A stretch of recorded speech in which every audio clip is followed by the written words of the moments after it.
I'm not normally nervous. I want to thank you all for being here. And this first one's going to be from the book that's coming out, my first novel that's coming out. And it's an alien abduction, science fiction movie, and it's called Saved by the King of Onus.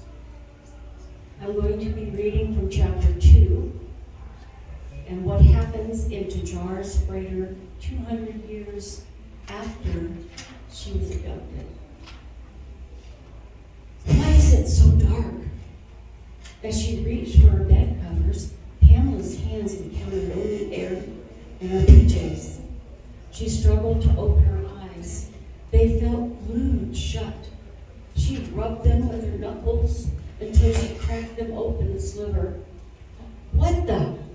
It was never this dark in her room. Power outage? Last night was dinner with Jody. There's no way I drank that much wine. She rubbed her hand across her face. Oh, she's okay. She rolled on her right side. She reached for the lamp at her bedside, and her fingers smashed in her metal. She pressed her palms against it, and she used her hands as her eyes, touching her way along the side and over her head. What the hell? Frantically, she pulled her legs up to her chest and pushed with her feet. It won't move. Where the hell am I? She kept pushing. Can't stand small places. Sweat beads formed on her forehead, remembering when she first went into foster care.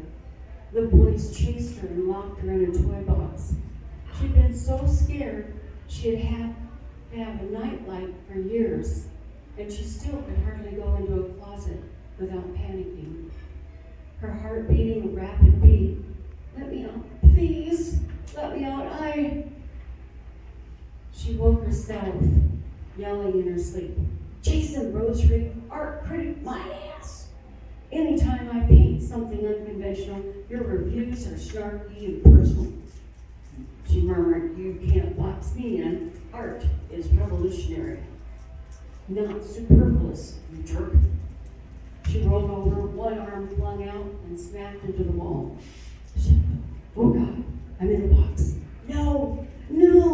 She slammed her fist against the lid, curled her feet to her chest, and pushed against it. It didn't move. Who would do this? What do they want? Oh God, help me.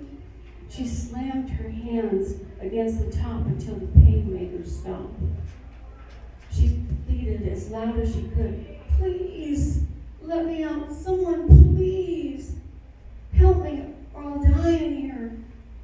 Her sobs changed into whimpers as she drew herself into the fetal position.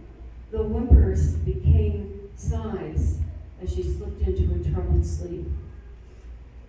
Silence woke her this time. Feeling like a cheerleader, she wanted to be in high school. She pumped herself up. You can do this. Nothing has ever beaten you. You will get out. Each time she said it, she got louder and louder. She centered her palms on the box above her chest, pulled her feet to her feet, placed them between her hands, and she pushed. It felt like forever, but it was only one deep breath. Okay, didn't say it'd be easy. She used everything she had until her legs and arms shook like rubber noodles. Break time. She listened for any kind of movement. Silence. Can anyone hear me? Help. Somebody help me. I'm locked in here. Please help me. Bracing her back against the bottom, she pushes until her arms give out. All right, self. We'll give it one more go. We got this. So push. Pamela pushed and the lid moved. It scraped like nails on a chalkboard. It stopped. Someone or thing lifted the lid, allowing a small bit of light to filter around her. She bolted upright panted as she scrambled to the farthest corner, her breath caught as two peeping eyes with horizontal pupils stared back at her. Who are you? Where am I?